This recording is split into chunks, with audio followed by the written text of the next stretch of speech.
할렐루야. 네, 오늘은 주 예수여 오시옵소서라는 제목으로 함께 은혜를 나눠보도록 하겠습니다. 지난 시간에 우리는 예수께서 부활하신 사건이 역사적 사실이며 수많은 증인들이 목격한 역사적 사실임을 함께 살펴봤습니다. 다 기억하시죠? 네, 우리 주님은 몸을 가지고 부활하셨습니다. 몸을 가지고 부활하셨습니다. 네. 그리고 몸을 제자들에게 친히 보이셨어요. 자신의 부활하신 몸을 만져보게 하시고 친히 보이셨습니다. 그랬더니 성경에 예수님의 제자 중에 가장 의심 많은 도마가 그 부활하신 예수님을 비로소 만나고 나서야 우리 예수님을 보고 나의 주님이시요 나의 하나님이십니다 라는 고백을 요한복음 20장 28절에서 했습니다. 나의 주님이시요라고 하는 것은 나의 여호와시요 라는 이야기입니다.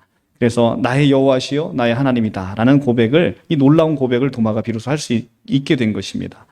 이렇게 우리는 부활하신 예수님을 만나야만 비로소 예수님을 여호와 하나님으로 고백할 수 있게 되는 거예요. 우리 힘으로는 예수를 여호와 하나님으로 고백할 수가 없다는 것입니다. 누구든지 성령으로 아니하고는 예수를 주시라 할 수 없느니라. 고린도전서 12장 3절의 말씀이죠.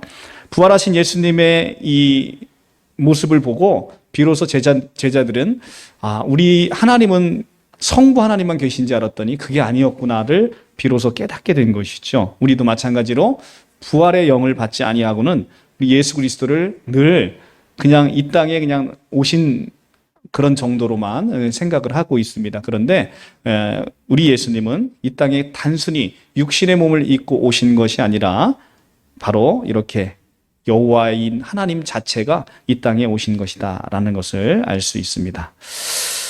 자, 이 부활하신 예수님은 오셔서 40일 동안 제자들과 함께 계시면서 하나님의 나라의 일을 제자들에게 자세히 알려주셨습니다. 그 말씀이 어디에 나올까요? 사도행전 1장 3절에 나오는 말씀입니다. 근데 그 말씀, 자, 우리 한번 가서 볼게요. 사도행전입니다. 사도행전 1장 3절의 말씀, 신약성경입니다. 신약성경 187쪽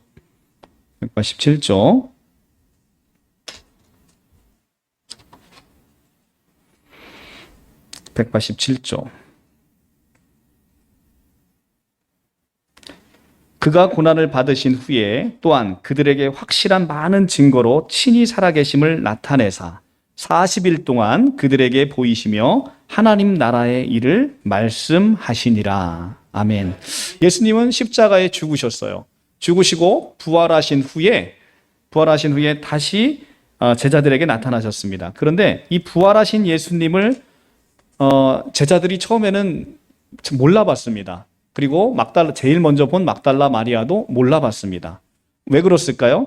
바로 생전에 있던 모습 그대로를 부활하신 게 아니기 때문에 그렇습니다.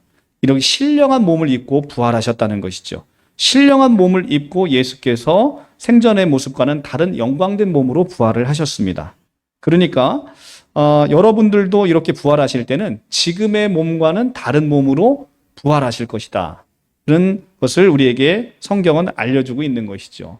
여러분도 지금 부활 때는 지금의 몸과는 완전히 다른 몸을 입고 부활하실 것입니다. 여러분들 행복하세요? 아니면 슬프세요?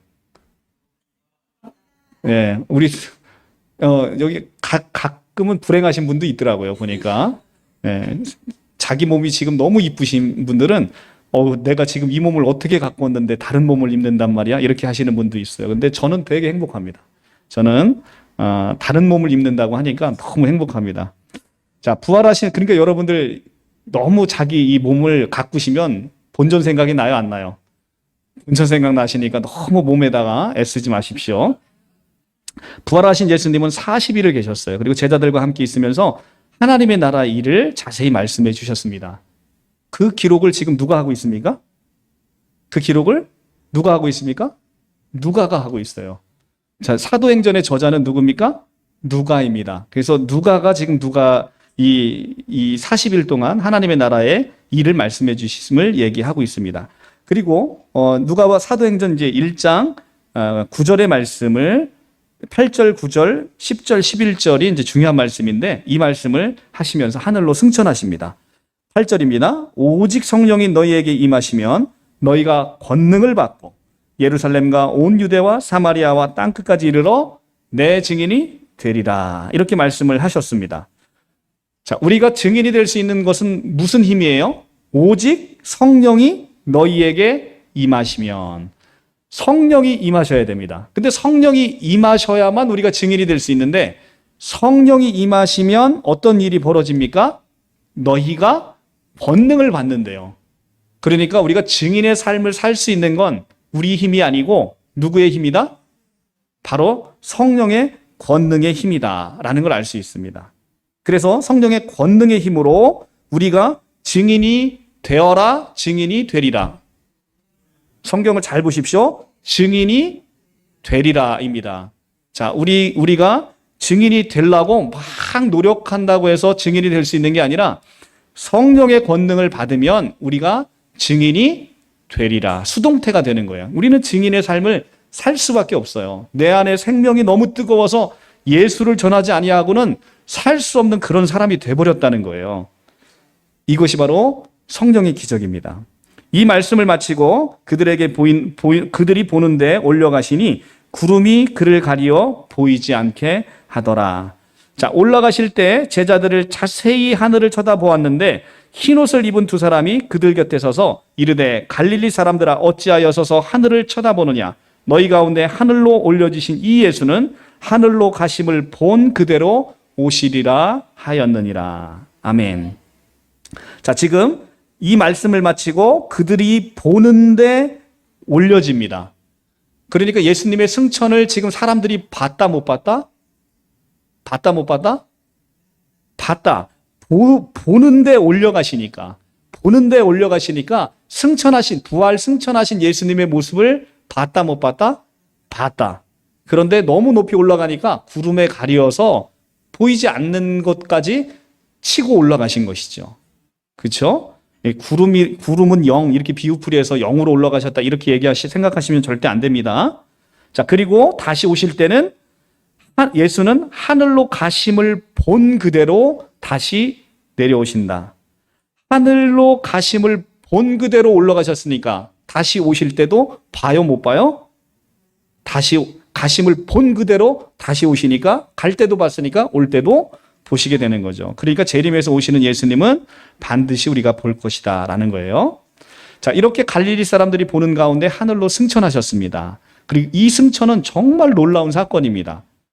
하나님 자신이세요, 예수님은. 그런데 하나님 자신인 그분이 하늘로 승천하는 게 놀라운 일은 아니잖아요. 그분은 원래 자기 집으로 가는 거예요. 그렇죠? 우리가 집에 갔다가 집에 저녁에 나 집에 일하고 올게 하고서 나갔는데 못 돌아오면 이상한 일이지 오히려 집에 돌아오면 이상한 일이 아니잖아요. 예수님은 하늘로 가는 게 이상한 일이 아니란 말이에요. 그런데 왜 이 승천이 놀라운 일이라고 얘기를 하는 거예요?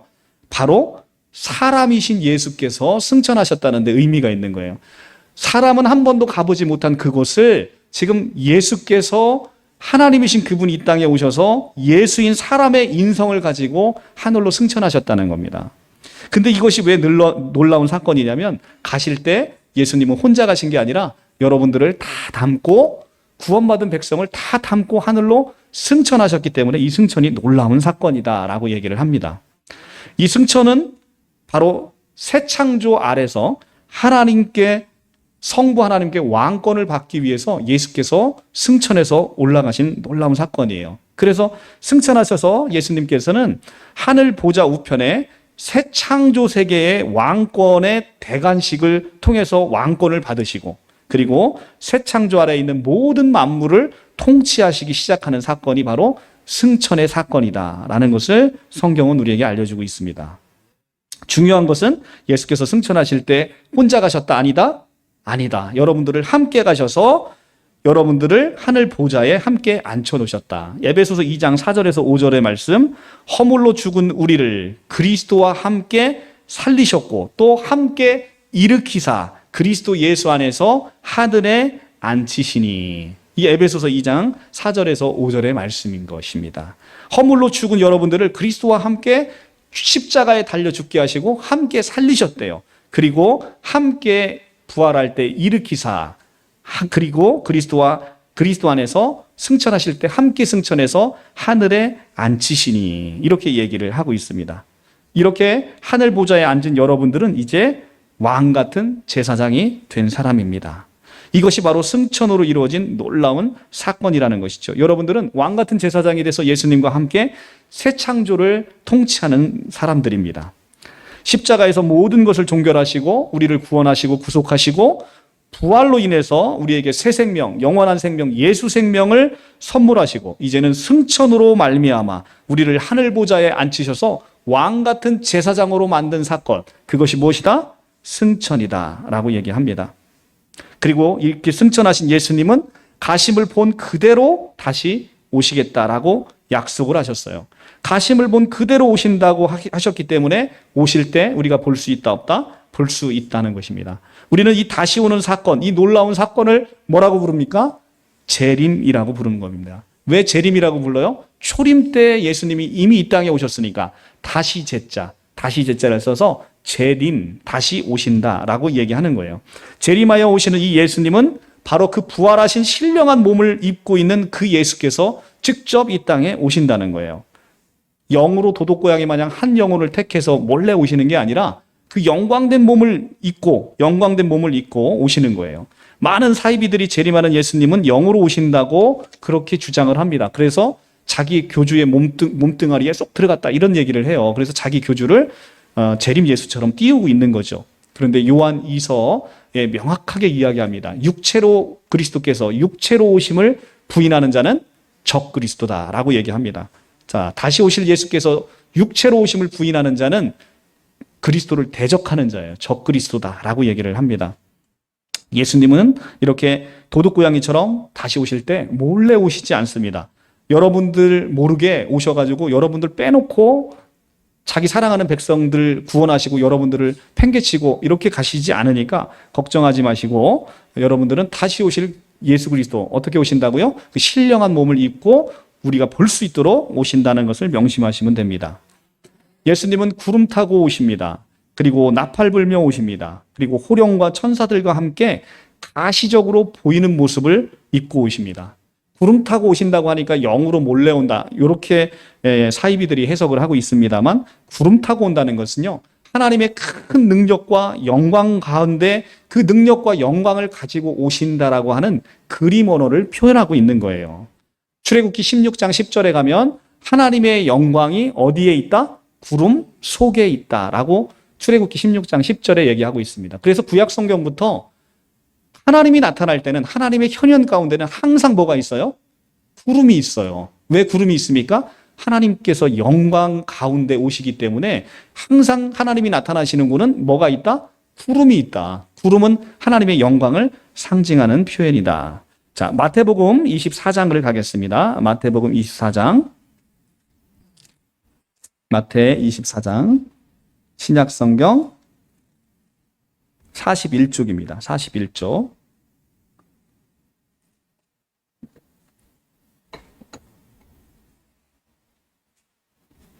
마태복음 24장 30절입니다. 그때 인자의 징조가 하늘에서 보이겠고 그때 땅의 모든 족속들이 통곡하며 그들의 인자가 구름을 타고 능력과 큰 영광으로 오는 것을 보리라.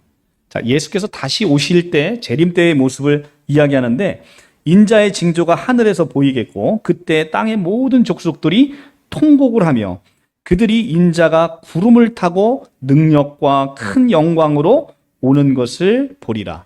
자, 구름이라는 것을 바로 뒤에가 해석해주고 있는 거예요. 구름을 타고 능력과 큰 영광. 아까 구름은 뭘 상징한다? 하나님의 능력과 영광을 상징한다. 그래서 구름 타고 오시는 건 바로 이 능력과 큰 영광으로 오는 거예요. 일국의 대통령도 가면 경찰들이 쫙 호위하잖아요. 그죠? 막 사이렌 막 울리고 누가 봐도 야, 저거 높은 사람이 지나가는구나 라는 것을 우리가 알 수 있을 정도로. 근데 만왕의 왕께서 오십니다. 대통령하고는 비교도 안 되는 만왕의 왕이 오시는데 혼자 덜렁덜렁 오시나요? 아니면 뭐 그냥 아무것도 없이 그냥 영으로 와갖고 어떤 사람 몸뚱이에 쏙 들어갑니까? 그럴 일은 없습니다. 이 다시 오시는 예수님은 초림 때와 달리 초림 때에 오신 예수님은 구원주로 오셨어요. 우리를 위해서 십자가에 달려 죽기 위해서 제물로 오셨단 말이에요. 그렇기 때문에 우리는 그렇게 오시는 예수님에게조차 방 한 칸을 내어드리지 못해서 말 구유에 이렇게 오신 분이시 바로 초림 때의 예수님, 구원주로 오신 분이에요. 그분은 제물로 오셨어요. 그런데 심판주로 다시 오시는 예수님은 심판주로 오신단 말이에요. 심판하러 오시는 거예요. 심판하러 오시는 분이 아무것도 안 데리고 오고 혼자 덜렁덜렁 와서 무슨 심판을 하겠어요. 천군 천사와 함께 호령을 하면서 나팔 불면서 생각만 해보세요. 그냥 그 엄청난 스케일, 그런 스케일로 다시 오신다라는 것이 야고보서 5장 9절 말씀, 바로 심판주로 오신다라는 말씀이에요. 심판하러 오시는 분은 바로 그렇게 오시는 거예요. 그래서 예수께서는 다시 오실 때 이 재림에서 오시면 무시무시한 심판의 시작이 이제 시작이 되는 겁니다. 그러니까 여러분들 정신 차려야 되지 않겠습니까? 재림에서 오시는 예수님은 언제 오실지도 몰라요. 그때는 아무도 모른다고 성경은 얘기하고 있습니다. 24장 36절 한번 볼까요? 36절. 그러나 그날과 그때는 아무도 모르나니 하늘의 천사도 아들도 모르고 오직 아버지만 아시느니라. 그날이 무슨 날이에요? 예수께서 다시 오시는 그날. 바로 그날은 아무도 모른답니다. 그러니까 언제 오실지 몰라요. 정신 차려야 됩니다. 그런데 바로 윗절 35절, 천지는 없어질지언정 내 말은 없어지지 아니하리라. 자, 우리가 지금 보고 있는 이 가시적인 천지는 없어질지언정 뭐는 없어지지 않는데요? 하나님의 말씀은, 예수님의 말씀은 없어지지 않는 거예요. 그 예수님이 다시 오신다라고 얘기하셨으니까 다시 오실까요? 안 오실까요? 반드시 다시 오시는 거예요. 반드시 다시 오십니다. 그런데 우리는 언제 올지 모르니까 항상 깨어 정신 차리고 있어야 된다는 거죠. 그래서 데살로니가전서 5장에서는 이렇게 얘기하는 것입니다. 어둠에 있지 아니한 빛의 자녀들은 깨어 있기 때문에 그 날을 알 수 있다는 거예요. 어떻게 알 수 있어요? 그 날을 바로 하나님께서 재림 전에 징조를 우리에게 말씀해 주셨기 때문에 그분이 언제 오실지 알게 되는 거예요. 재림하실 때 어떤 징조가 있다고 얘기했습니까? 오늘 마태복음 24장에서 자세히 재림하기 전에 내가 언제 다시 올지를 너희들이 알 수 있도록 징조를 말씀하셨어요. 자, 24장 5절 보겠습니다. 자, 4절부터 24장 4절부터 예수께서 대답하여 이르시되 3절부터 읽어야겠네요. 예수께서 감람산 위에 앉으셨을 때 제자들이 조용히 와서 이르되 우리에게 이르소서 어느 때 이런 일이 있겠사오며 주의 임하심과 세상 끝에는 무슨 징조가 있사오리까? 예수께서 대답하여 이르시되 너희가 사람의 미혹을 받지 않도록 주의하라. 많은 사람들이 내 이름으로 와서 이르되 나는 그리스도라 하여 많은 사람을 미혹하리라. 자, 첫 번째 징조 뭐예요? 많은 적그리스도들이 나타나서 내가 그리스도다라고 하는 사람들이 많을 거라고 합니다. 여러분들 지금 주변을 둘러보시죠. 신천지만 23만, 25만 얘기하고 있고요. 하나님의 교회, 내가 하나님이다 이야기하는 안상홍 증인에도 한 30만 가까이 돼요. 온통이 사이비 세상입니다. 주변에 둘러보면. 여러분들 적그리스도가 지금 나타난 것 같아요? 안 나타난 것 같아요? 이미 나타났어요. 그 다음에 6절. 난리와 난리의 소문을 듣겠으나 너희는 삼가 두려워하지 말라. 이런 일이 있어야 하고 아직은 끝이 아니니라. 자, 두 번째. 난리와 난리의 소문을 듣겠답니다. 여러분들 요즘 뉴스 보시면 행복한 소식으로 가득합니까? 아니면 난리와 난리의 소문을 듣습니까? 세상에 이런 난리도 없어요. 그러니까 정말 뉴스 보기가 겁나요. 그래서 사람들이 요즘 뉴스 보면 너무나 스트레스를 받기 때문에 아예 뉴스를 안 보시는 분도 많아요. 난리와 난리의 소문을 듣겠다. 이게 지금 성경이 하는 얘기예요. 이게 몇 년 전에 쓰여졌냐면 지금 2000년 전에, 무려 2000년 전에 쓰여졌는데 지금 이 얘기를 하고 있는 겁니다. 자, 그 다음에 무슨 또 징조가 있는지 보겠습니다. 7절. 민족과 민족이, 나라와 나라가 대적하여 전쟁이 일어난다는 거예요. 여러분들 지금 지구촌에 전쟁이 끊어졌습니까? 전쟁이 일어나고 있습니까? 네, 지금 전쟁이 일어나고 있습니다. 이제 이 전쟁이 어떻게 또 확산될지도 모르겠어요. 그런데 민족과 민족이 나라와 나라를 대적해서 이제는 자기 민족밖에 모르는 아주 이 보수적이고 국수주의적인 현상들이 나타나게 되는 거죠. 그 다음에 기근과 지진이 있으리니 이 모든 것이 재난의 시작이라. 자, 기근이 있답니다. 굶어 죽는 사람들이 자, 요즘 때 굶어 죽는 사람이 있다고? 이 대한민국은 축복받은 것이죠. 그런데 조금만 나가보면 어떻습니까? 먹을 게 없어서 굶어 죽는 사람들이 천지빛깔입니다. 그러니까 너무나 많은 사람들이 굶어 죽고, 또 지진은 어떻습니까? 땅이 쩍쩍쩍쩍 갈라진다는 거예요. 땅이 쩍쩍 갈라져서 이제 사람이 살 수 없을 만큼 지진으로 인해서 무서운 재앙 속에 우리가 빠져들게 된다는 것을 얘기하고 있습니다. 자, 여러분들 어떻습니까? 아직도 예수께서 오실 때가 멀다고 생각이 드십니까? 그렇지 않습니다. 자, 지금 마지막으로 이제 14절입니다. 이 천국 복음이 모든 민족에게 증언되기 위하여 온 세상에 전파되리니 그제야 끝이 오리라.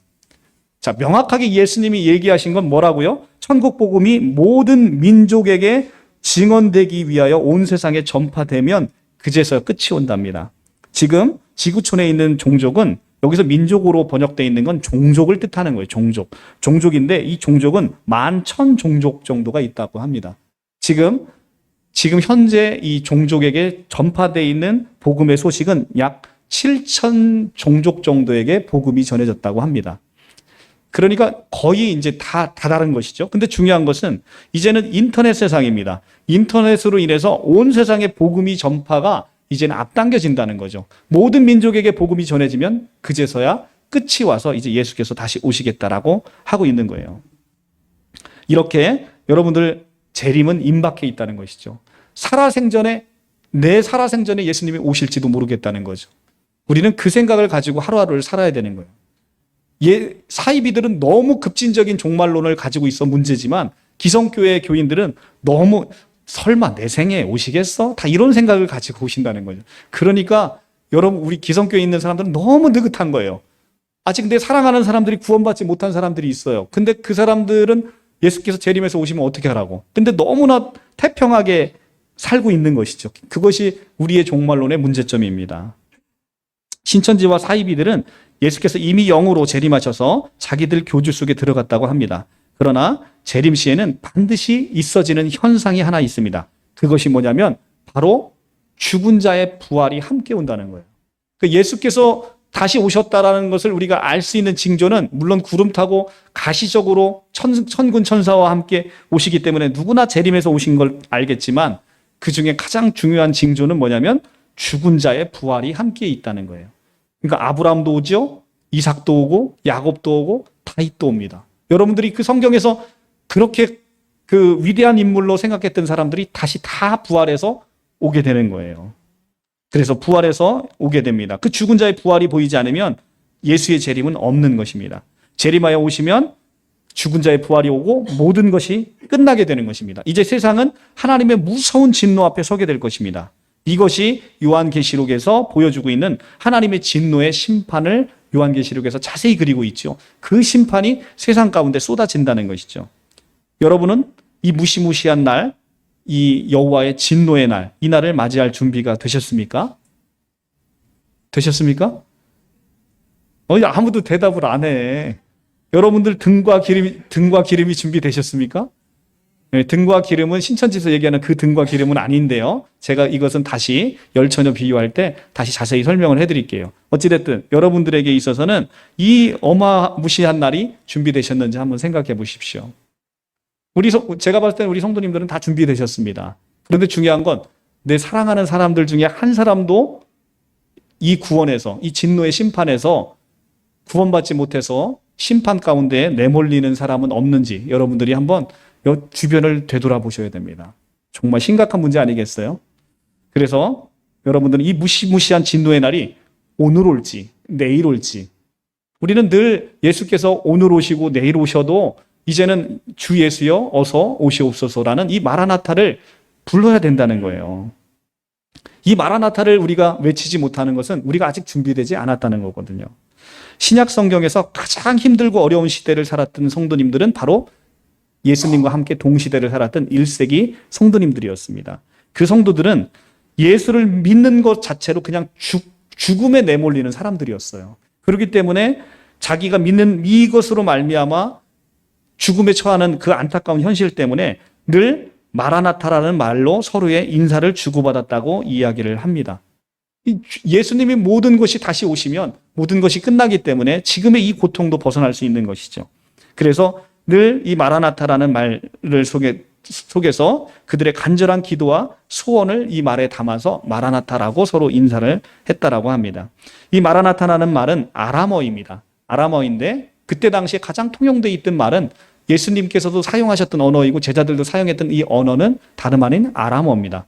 이 아람어로 바로 마라나타는 주 예수여 오시옵소서라는 단어예요. 주 예수여 오시옵소서라는 의미입니다. 성경에 두 번 나옵니다. 고린도전서 16장 22절과 지금 오늘 본문 요한계시록 22장 20절이 이 헬라어로 되어 있는 이 성경을 아람어로 바꾸면 이게 마라나타라는 것입니다.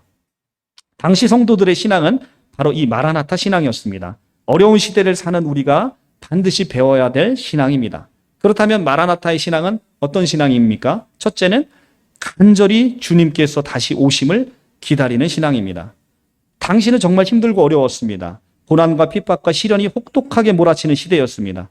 주님을 믿는 것 자체로 죽음과 연결되는 시대였고 더욱이 비장한 각오로 예수를 믿어야만 했던 시대입니다. 그럴 때마다 그들은 마라나타를 외쳤습니다. 모든 것이 다시 회복시키는 이 신앙 고백이 바로 마라나타에 담겨 있다는 거죠. 그들은 지금의 고난 앞에서 나타날 그 영광은 지금의 고난과는 비교할 수도 없이 크다는 것을 확실히 믿고 있었어요. 그래서 예수께서 다시 오셔서 모든 것을 회복시킬 그날을 소망하면서 마라나타를 외쳤다는 것이죠. 예수께서 다시 오시면 모든 것이 회복됩니다. 비록 여기가 아니면 하늘에서 더 큰 영광으로 갚아주실 것을 확실히 믿는 그 아름다운 신앙이 그들에게 마라나타라는 기다림으로 있어졌다는 것이죠. 이렇게 마라나타라는 것은 다시 오실 예수님을 기다리는 신앙입니다. 우리 여러분들은 이 신앙이 우리에게도 꼭 필요한 것을 느끼십니까?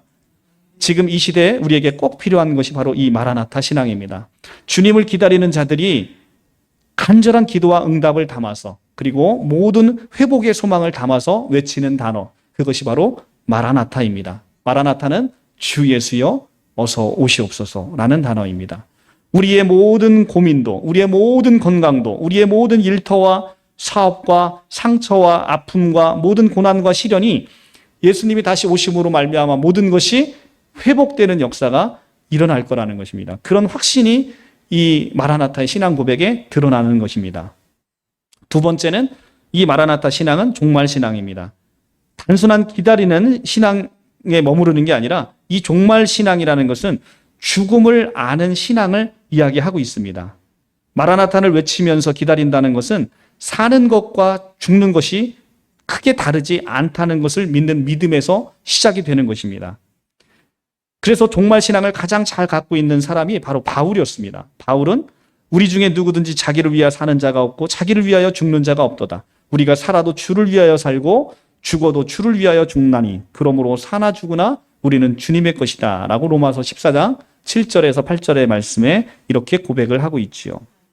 그리고 바울은 또 이렇게 고백을 합니다. 나의 간절한 기대와 소망을 따라 아무 일에든지 부끄럽지 아니하고 오직 전과 같이 이제도 온전히 담대하여 살든지 죽든지 내 몸에서 그리스도가 존귀하게 되게 하려 하나니 이는 내게 사는 것은 그리스도니 죽는 것도 유익함이라.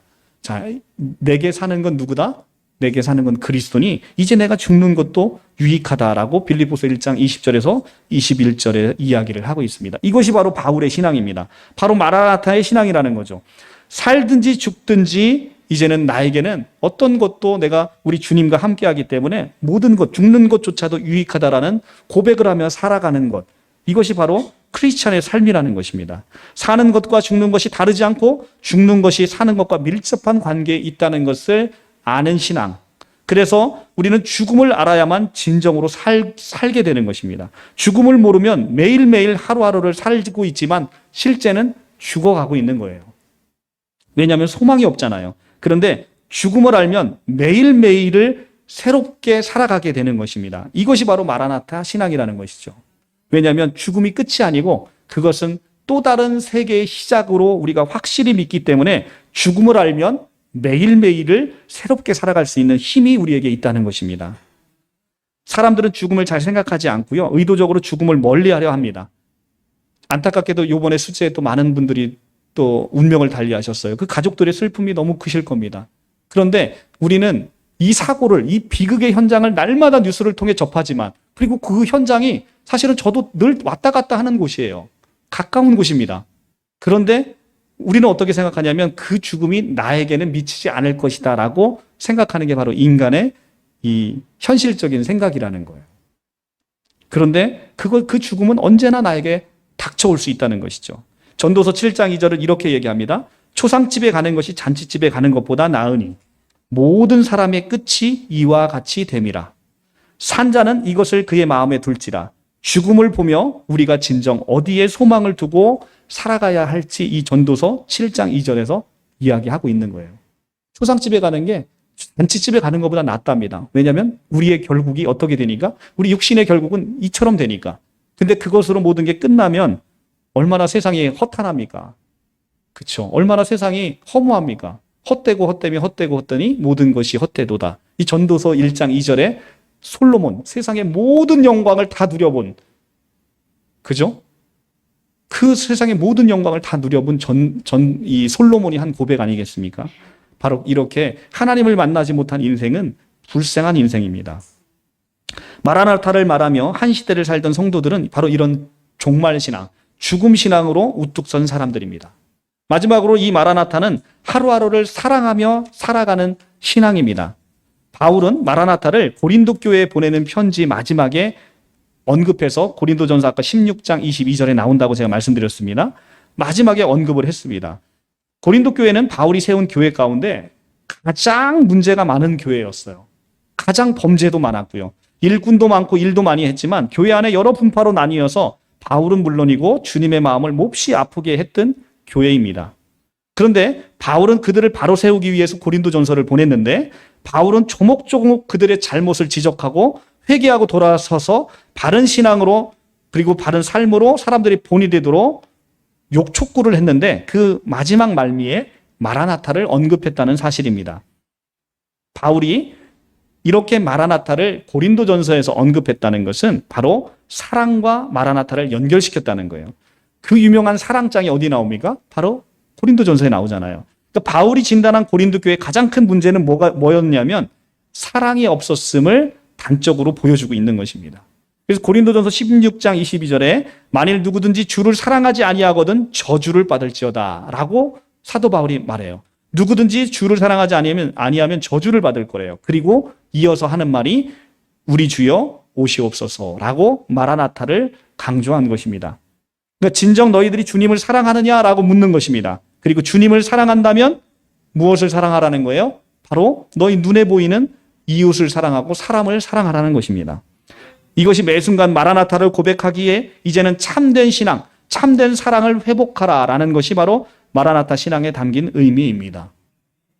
마라나타 신앙은 그냥 모든 것을 기다리면서 미래로만 향하는 게 아닙니다. 이게 모든 이단 사이비의 특징인 거예요. 이단 사이비는 마라나타 신앙이 너무 강조된 나머지 지금의 삶은 의미 없는 거예요. 그들에게 있어서는 이제 내가 왕 같은 제사장이 될 거를 하면서 지금 모든 걸 삶을 올인하는 거예요. 가정도 등지고 나의 있는 직장도 등지고 내가 지금 내 앞에 있는 내 사랑하는 모든 사람을 등지고 오직 미래만 내다보고 있는 신앙이 거짓된 마라나타 신앙이라는 것입니다. 그런데 마라나타 신앙은 그게 아닙니다. 죽음을 아는 것만 머무는 것도 아니고 마라나타의 진정한 신앙은 미래와 과거 사이에 지금이 중요한 신앙이에요.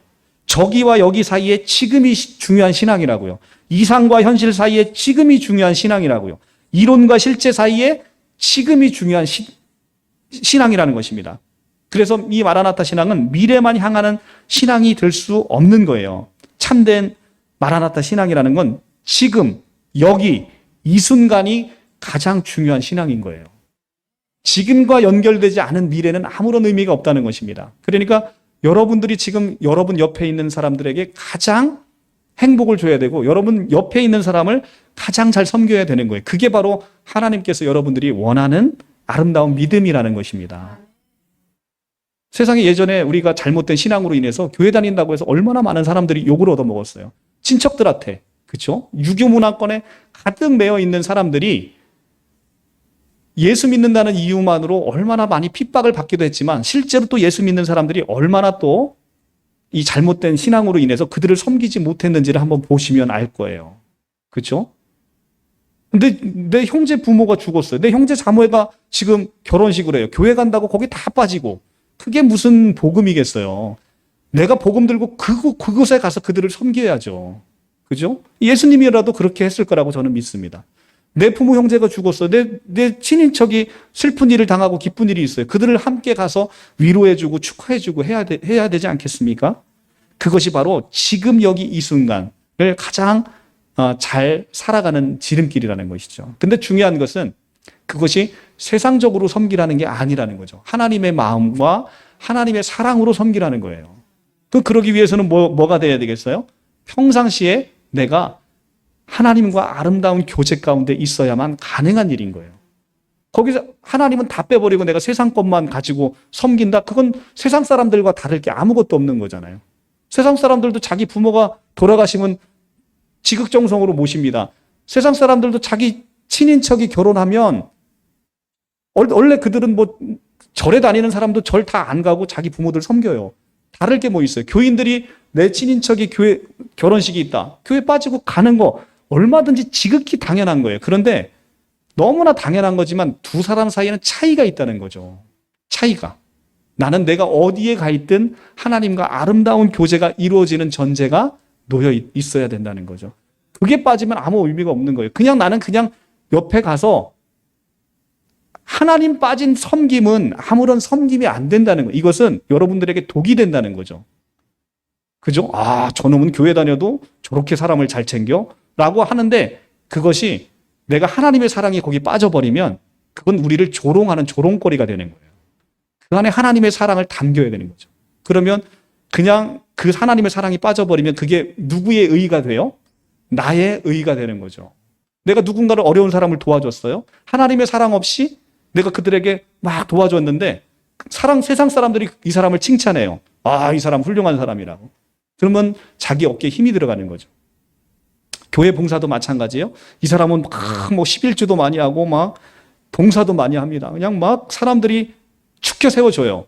누가 의의가 높아지는 거예요? 내 의의가 높아지는 거예요. 그 사람은 망하는 지름길이에요, 그게. 그러니까 우리는 항상 내가 먼저 하나님의 사랑의 은혜를 경험하고 그 은혜 아래 낮아져서 하나님의 마음과 예수님의 마음으로 섬겨줄 때 그게 하나님께 영광이 된다는 거예요, 그게. 그게. 옆에 오는데 지금 사람이 죽어가는데 나 교회 예배 가야 된다고 그 사람 내몰라라 하고 와서 예배 드리는 게 하나님께 영광이 되는 게 아니라 그 영혼을 살리고자 하는 하나님의 마음으로 섬길 때 그때 그게 영광이 되는 거라는 거예요. 그래서 지금 우리의 참된 마라나타 신앙은 미래만 쳐다보고 내가 아무것도 안 놓고 손 놓고 그냥 하나님만 바라보고 있는 게 아니라 지금 나에게 주어진 삶을 지금 여기 이 순간을 하나님의 뜻대로 사랑하며 섬기는 거 그게 가장 중요하다는 거예요.